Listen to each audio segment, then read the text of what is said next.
Hello everyone, welcome to বং 17-এর আরও একটা নতুন ব্লগে। কিছুদিন আগেই আমরা ঘুরে এলাম ডুয়ার্সে, আর এটা আমাদের ডুয়ার্স ডায়েরিজের প্রথম ব্লগ।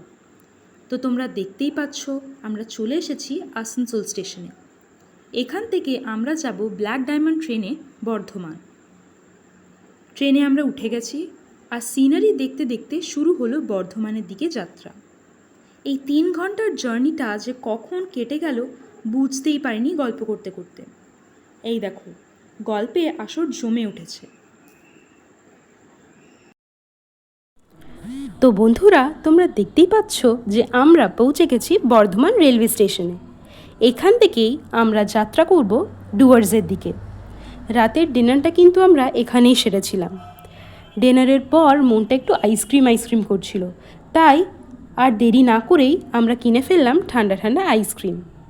আইসক্রিমটা খেতে কিন্তু খুবই ভালো ছিল। আর এখানে তোমরা দেখতেই পাচ্ছ আমরা সবাই ওয়েটিং রুমে অপেক্ষা করছি। আর আমাদের এই একটা বন্ধু আমাদের স্কেচ করছিল, ও কিন্তু স্কেচটা খুবই ভালো করেছিল। প্রায় 2 ঘন্টা অপেক্ষা করার পর ফাইনালি ট্রেন আসার সময় হয়েই গেল।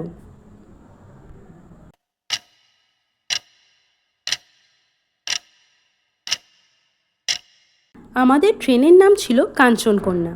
ট্রেনে উঠে একটু গল্পগুজব করেই একেবারে শুয়ে পড়লাম আমরা। তবে ডিনার সন্ধ্যের মধ্যে শেষ করার জন্য রাত্রে 2টোর সময় আমাদের খুব খিদে পেয়ে গেছিল। ব্যাগে থাকা বিস্কুট দিয়েই মন ভরাতে হয়েছিল।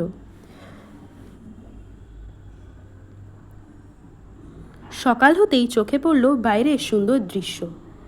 বুঝতে পেরেছিলাম যে আমরা ডেস্টিনেশনের আর বেশি দূরে কিন্তু নেই। চারিদিকে শুধু চা বাগান, আর চা বাগান দেখতে দেখতে মনটা একেবারে ভরে গেছিল।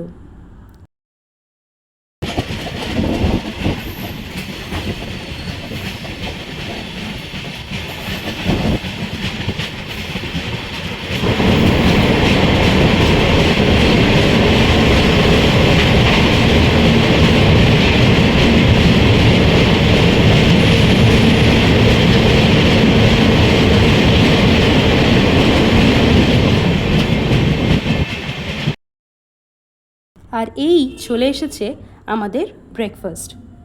তোমরা একটু দেখে নাও যে আমাদের ব্রেকফাস্টে ঠিক কী কী ছিল।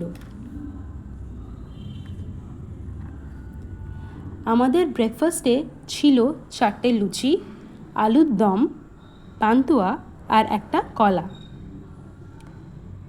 খাবারগুলো খেতে কিন্তু খুব সুস্বাদু ছিল। পেট পুরে খেয়ে আমরা ফাইনালি নেমে পড়লাম নিউ ম্যাল জাংশন স্টেশনে। এখান থেকেই আমরা যাব আমাদের রিসর্টে গাড়ি করে।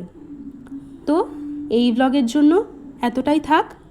আমাদের বাকি ডুয়ার্সের ট্রিপটা জানতে হলে এবং আরও নতুন নতুন জিনিস দেখতে হলে তোমাদের কিন্তু ডুয়ার্স ডায়েরিজের বাকি পার্টগুলোও দেখতে হবে।